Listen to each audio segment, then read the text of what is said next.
Hello and welcome to the very first episode of Dirty Masenko. My name is Sal. I'm Steve-O. This is Goose. This is a show where we review Dragon Ball and Dragon Ball Z episodes and give you our thoughts and opinions.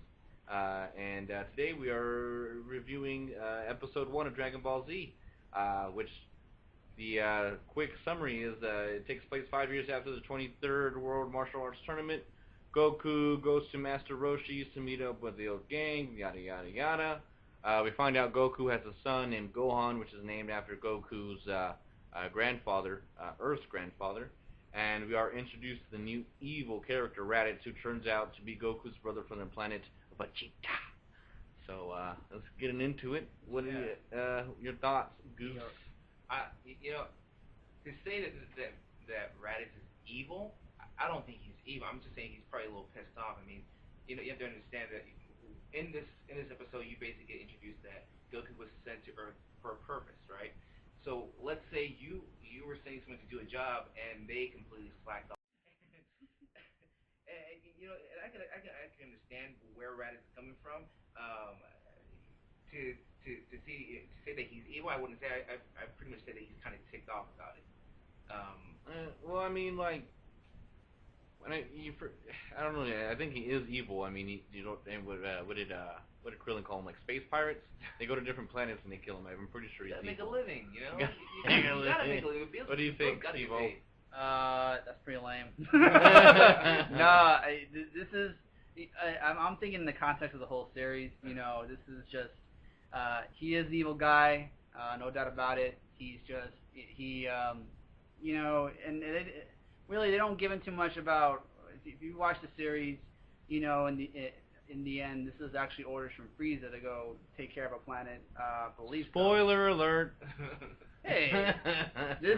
By the way, FYI, if you haven't watched Dragon Ball Z, I'm gonna spoil it for you because this is kind of I think this is more of a Dragon Ball Z fan dedication. Homage, if you will. No, I agree. We've all watched. I love Dragon Ball Z. I haven't really watched Dragon Ball too much, but Dragon Ball Z, I'm excited about this one. Basically, this is a place where we can actually give our, our thoughts as kids, where we can actually share it with more than just our friends. Right. And like, why in the heck did they do that? Like at the beginning, that's a good thing you brought up. Like at the beginning, you see like pink chicken ostriches, right? But then it turns into like deers and birds.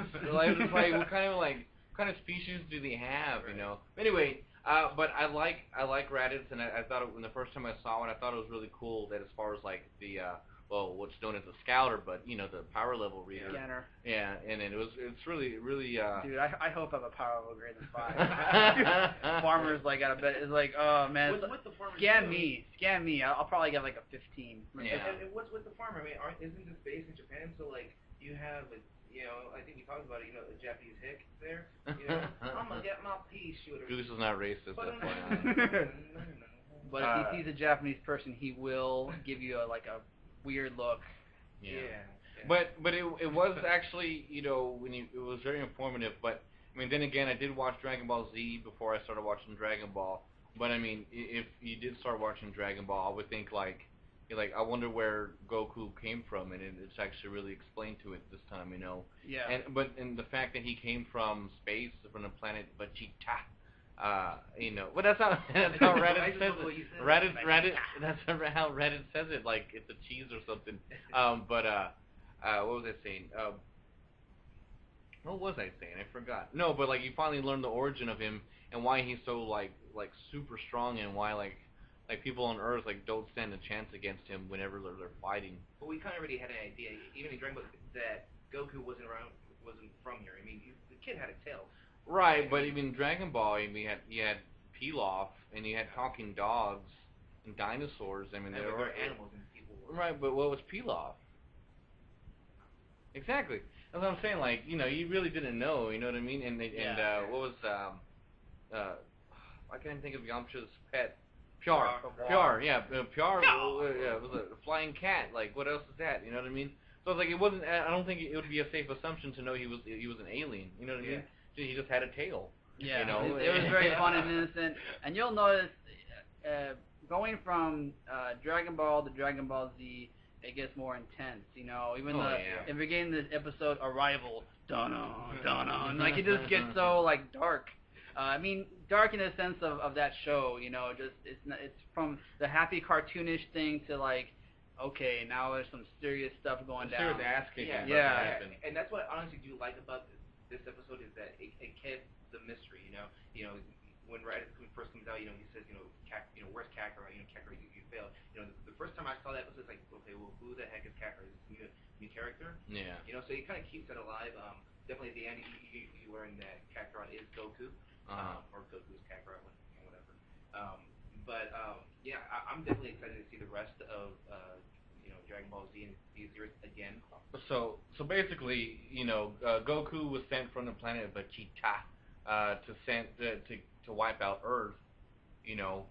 But then Raditz asked him like an adamant question, like if like, you know, Saiyans, which are, you know, the species of what Goku and Raditz are, but he asked, like, you know, did you hit your head? Like, he's real adamant and angry about it, as if like Saiyans are like weak and I mean, I know, yeah, exactly. It's like, when I know babies are sensitive to the, you know, sensitive to their heads when they're born, but it's just like why are we so adamant about, like, did you hit your head? Like, dude, did you really hit it? It's like, well, I don't really remember it. And then you think about that, and Roshi knew it the whole time. It's like, you didn't know this, you know, like, don't you think this information could have been helpful? You know.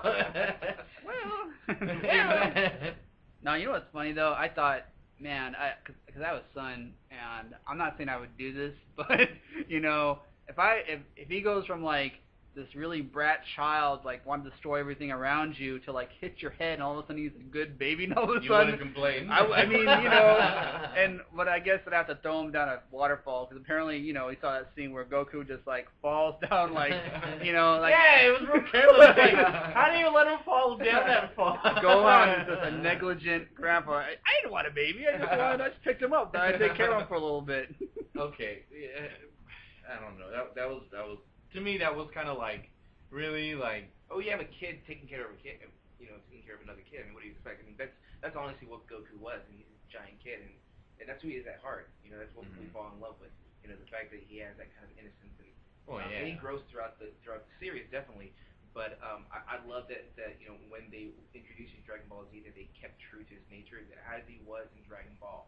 Mm-hmm. Well, I think that's what they had to. They had to still stick with it, and, right. and you'll see just, you know, I don't think anybody aside from King Piccolo in the Dragon Ball series was more of like a real like evil. Like, I like how they described Raditz as like an evil guy. Like, he's just, oh man, I feel how awesome and powerful he is, and you know. Yeah, that's another thing. I mean, we touched bases pretty much on you know, Goku, a lot on Goku, on Gohan, and a little bit on Roshi too. I mean, like, what do y'all think, like, how, you know, on the other characters, like, you know, Krillin, you know, his development, you know, what do you think he's all about now? And Piccolo, we see a shot of Piccolo too. He gets punked out by Raditz. Right, which is very weird. I mean, for me, I remember Piccolo, you know, being, you know, a badass, you know. So, yeah. And for him to get punked out like that, it's kind of well, let's kind of stop there, because Piccolo,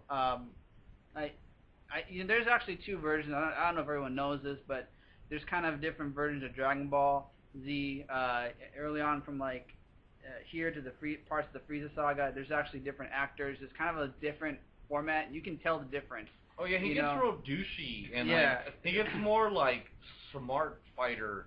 And I don't know, like, he gets more knowledgeable how to fight, but he doesn't really fight in the end as much. Yeah, he's just like, he just knows how to do it, but he doesn't really do it. It kind of makes him a punk. Yeah. So, you know, this Piccolo, you know, in the very beginning of Dragon Ball Z, he's got a gruffier voice, kind of, you know. He's more badass. Yeah, he was actually. I think he was, and even toward. I mean, again, haven't really seen much of Dragon Ball, and I know toward the end in that tournament, you know, before Dragon Ball Z, he is more of a cocky. He's the most dominant. He's the strongest person on Earth. Right. So, why would he be cocky? you know. So anyway, but and of course you're gonna see that kind of goes away a little bit, even though he's still kind of tough.